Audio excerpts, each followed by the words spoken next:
Isa lang, isa lang. Pagkain mo mamaya. Uy, kaya ko po na inuhod. So, huwag muna pumasok. Sabay-sabay tayong pumasok. So, wait lang. So, sino pang wala? So, ito muna, Kes. Ito muna. So, before tayo magpasok, magpuan muna tayo ng rules natin, ha? So, ano?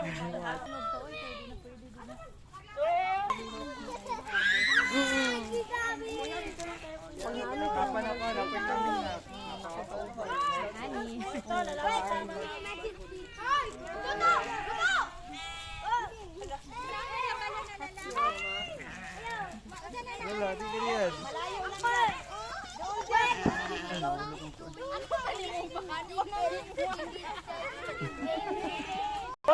Careful lang kayo.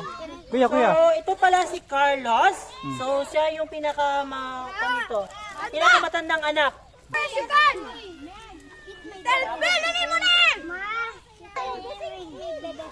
Asa earrings?